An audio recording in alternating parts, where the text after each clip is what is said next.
Hey guys, last weekend I did a video for all the different brands of cues that I have, that where I have like two, at least two of a brand.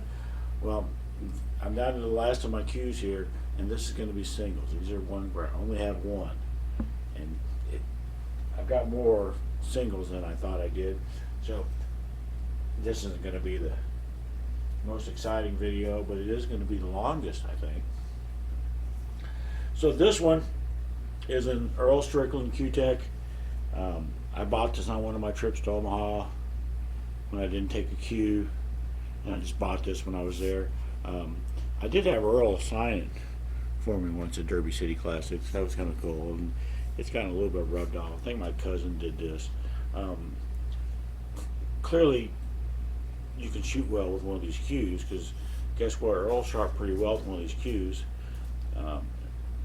Q-Tech always has really good players that they sponsor. Allison Fisher, I think Federer might be one of those guys now. I'm not sure, but they wouldn't sponsor me. They only sponsor the best of the best. But this is a very good break cue for me, and probably shooting wise, I could probably, get used to it if I had to, and I could probably throw it in the river and pick it up a month later and it wouldn't be changed at all, because it's all fiberglass coated and all that stuff. I don't know what this wrap is, but it's some kind of space age plasticky material. This particular cue here doesn't matter. This is a player's cue, and the only reason that I bought this cue is because I was buying this Synergy 15K shaft, and the joint that was on it would match this. And I don't know what kind of joint it is. Whatever it is, 5/16, 18 or something. And this was my first carbon fiber shaft that I ever hit a ball with. Best shaft I ever hit a ball with as well. But the cue is just a player's, and I mean, I guess it's not ugly if you're into that kind of thing. I'm not a big fan of wrapless cues, and mass-produced cues like this, I guess. Well, I do have a couple cues that are pretty mass-produced, like that Joss Color Money Joss. This cue right here is one of my favorite-looking cues. This is my Pierce cue. I bought this at Derby City Classic this past year in 2022. It has a Killwood shaft on it right now, but I own another Synergy 15K shaft that would probably go on it if this was ever going to be any type of a main shooting cue or whatever. As long as the forearm is black, I don't have very many cues with a black forearm. I think I could probably deal with the black color of a carbon fiber shaft again if I had to. This cue plays really well for Killwood. I didn't have very good experience with Killwood shafts. The first one I tried, this one's fine. I mean, it's not great, but it's fine. There's nothing wrong with it. It's just like a regular shaft to me.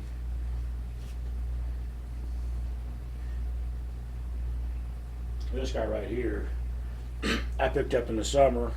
Well, not kind of a buying spree in 2022. This is my Cohen, and this is probably my second prettiest cue to my taste. It's got all the old school stuff in it. I just, as I've aged, I've just decided, you know what, I really like the old school stuff. It came with the Spanish Bull leather wrap, which is my favorite wrap. Not a big fan of the white joints. I've talked about that a million times. And I haven't played with this one as much as I guess I suspected I would when I first got it, because I got Tascarellas, and so they kind of went up in their priority list, and this one kind of went on my wall. I do still have balls with it. I have balls with all my cues, and no, absolutely nothing wrong with it, and definitely very pretty cue to my taste.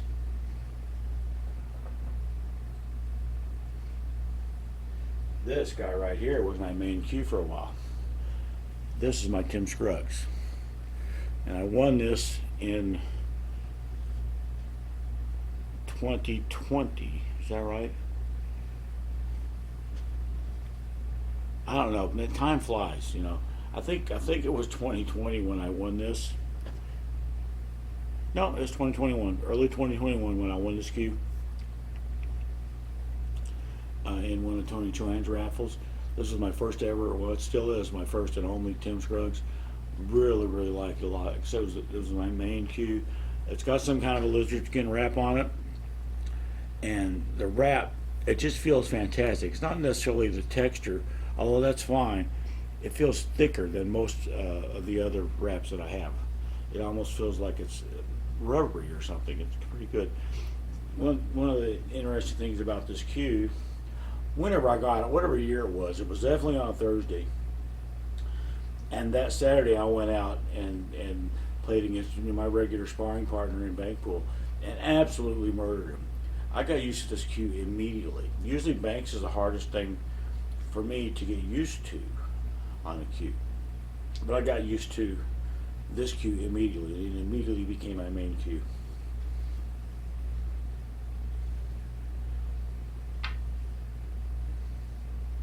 This is my prettiest cue. There's not really any doubt in my mind anymore about it.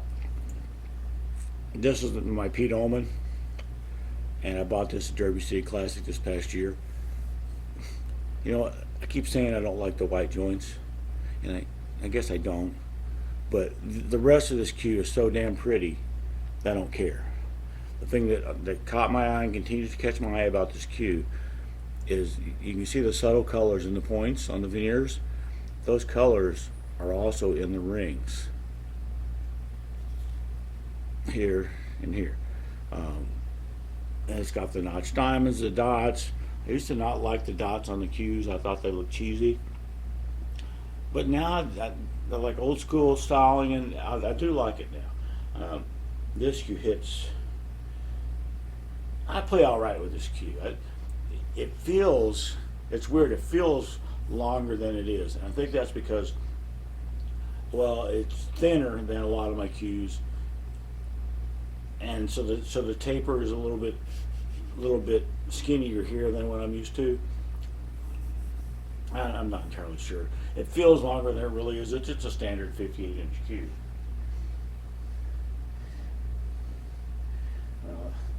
This one is kind of annoying to me. So this is a Joey Chan I got on Facebook or something. Really pretty, and all the pictures just really, really pretty cue. Again, with the ebony forearm. I think they just have the two cues with the ebony forearm. Really like the colors were more striking in the pictures that I saw, but I didn't really care. I don't know what kind of wrap this is. It almost seems like some kind of synthetic leather or something like that. Again, don't really care. Get this skin like this. This cue's great. This is another candidate for a carbon fiber shaft because of the black forearm. You're not able to see this in the pictures, and I even have to rotate it here. The joint, the edges of the joint on the butt side are chipped and marred. I put out a video last year about joint protectors and why you should have them, why I have them. And one of the main reasons for having joint protectors is to protect the fragile edges of the joints. I can tell you exactly what happened to this cue. If somebody didn't have joint protectors, and they're sticking it in a case, pulling out a case, sticking it in a case, pulling out a case, sticking it in.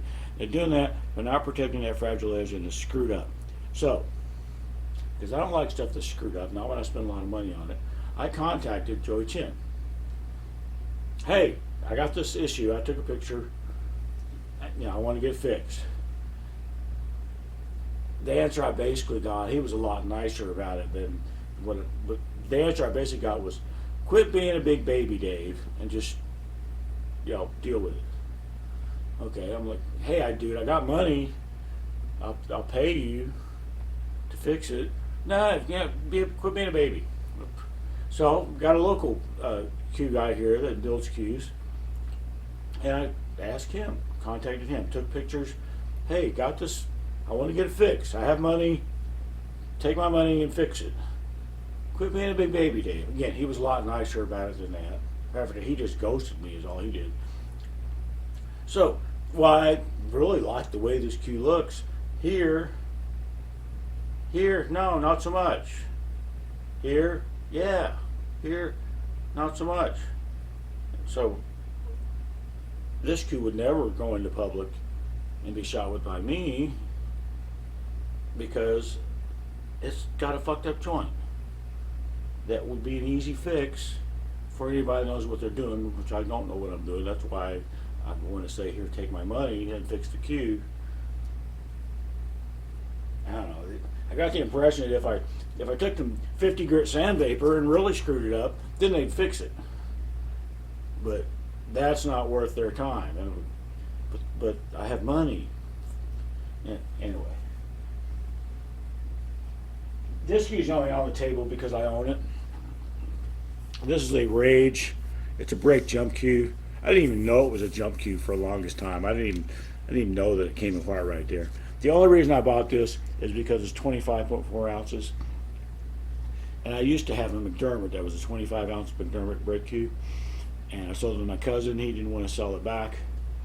And I wanted a brake cue, so I bought this. I like a heavier brake cue because I'm more accurate if I move my arm more slowly. And with this, I'm moving my arm more slowly. But this is not my main brake cue. My main brake cue is a shot. So this is just on my wall. If somebody comes by and they want a cue that they can shoot with, but they don't really have to worry about screwing it up and, you know, me being out a lot of money or whatever, they can shoot with this. Next, this is a Divinity. I bought this at Derby this past year, and it's just really beautiful. It's not in my wheelhouse. I mean, I don't like wrapless cues. I'm not a big fan of the Killwood. I'm not even a big fan of brown stuff in general, dark brown stuff like this. But this is all copper. Everything that looks coppery is copper. I don't know how they do that stuff. You just put copper on a lathe, just like regular stuff, and turn it down. Don't know. It's got the Killwood shafts. The grain, I don't know if this will show up. You see the grains on the Killwood on the shaft? The grains go like this. They don't go like this. And it makes it look like when you're shooting, it makes it look like everything's warped. And I wasn't the only one who noticed it. The guy at my local village supply store, when I showed him this cue, he noticed the same thing. So he's like, what, is it warped? No, it's not. It's just the way the grain works. Yeah, it's just weird. Anyway, very pretty cue. This is my only Divinity. Not super thrilled with the Killwood shaft. On this one, doesn't hit particularly well, to my mind. Certainly not as well as I'd heard that Divinity's hit, and certainly not as well as I'd heard that Killwood shafts hit. Maybe that's because, you know, the grain is going perpendicular to what most shaft grains do. Don't know. Could just be me. There's almost no way this is going to show up on the camera. It's got some kind of a logo or something right there, right under my finger. I cannot read what it is. Even if I get a magnifying glass, I can't tell what it's supposed to say. At first I thought it was some kind of a flaw in the finish when I first got the cue. No, there's something there in some teeny tiny font. And I don't own a microscope, so I can't tell what it says or what it is.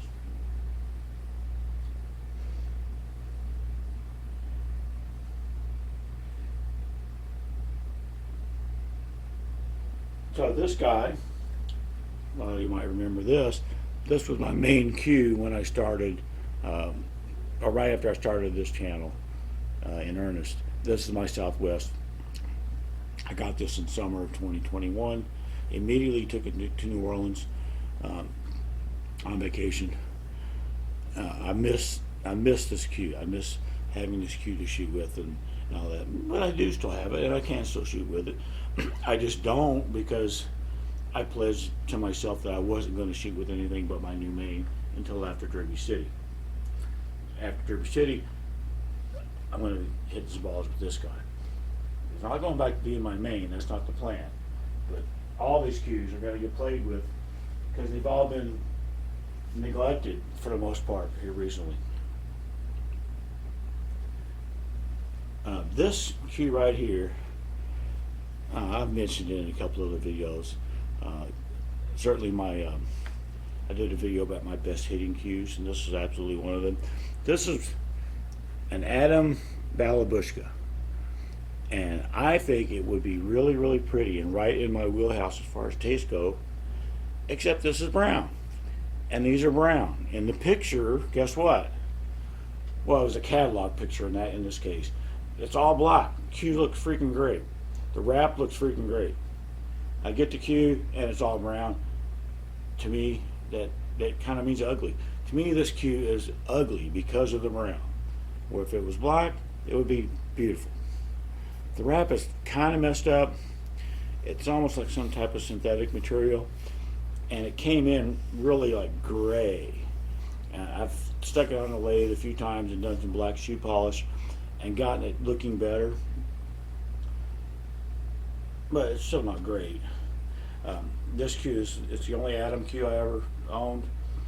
Hits absolutely fantastic. I think I discovered the other day. Yeah, it has the compression fit joint just like the Tascarellas, where that's wood there on the pilot. Now this one doesn't particularly tighten up. Like right about here is where my Tascarellas will tighten up. This one doesn't. It just goes in. But this cue still hits as good as anything else I have. Really, really good. I mentioned, and it's not on the table, but I mentioned that that Southwest was my main until I got my Tascarella. The reason the Tascarella is not on this video, I forgot for a second, is because I own two Tascarellas, and so I already did a Tascarella video. So, this thing might not be as long as I thought it was going to be. What is that? Well, it's only 17 minutes. It's not short, but not as bad as I thought. And so, with the exception of one Sportcraft cue, which now I'm not going to dirty up the internet with that. That's all of my cues. I've done a video describing all of my cues here over the last week. I guess if I buy any more cues, which I probably will, then I'll have to make another video or do something about that. I know I'll have unboxings and things. So, yeah, I'm not actively looking for any cues unless they're on my bucket list. My bucket list is right there in front of me. Balabushka, Tim Scruggs, Joss West, Richard Black, Gus Zambodi, Tascarella, Southwest, a Rundy Sean, Gina Q, like I could ever afford that, or a Zambodi. Barry and Gus both on there. If I've ever seen one of those and I think I can afford it, then I'm probably going to buy it if I like the way it looks. I've had a Joss West, very briefly, never had it in my possession. Looked at the pictures. No, that's way too fancy for me. So sold it, and I used that money to buy a bunch of the cues that are on this table. But a Joss West that more suits my taste. I want to be able to play with the cues. I don't want to have a cue that I'm so scared of hurting it that I'm just going to lock it in a gun safe and never even look at it or whatever. There was a thing on YouTube, or not on YouTube, on Facebook today. A guy asked a question, hey, I'm starting to collect cues. I think he said he had like 15. What do you guys do when you have a lot of cues? Do you keep them all in cases and storage? Do you display them? And the answers varied from, yeah, you keep them in cases, you display them, you put them in a gun safe, whatever. Me, I have them all on my damn wall because I want to look at them. I should have all of my cases, all of my cues in cases to protect them from light and stuff like that, if for nothing else. Some of them I should probably have in a more secure location, like a gun safe. But I don't. Maybe I should. Maybe I will eventually someday. But for now, they're on the wall because I like to look at them and remind myself that, hey, yeah, I own some pretty nice stuff there. Anyway, that's this video, and that's this series of videos on my cues here in November, as of November of 2022. Bye, guys.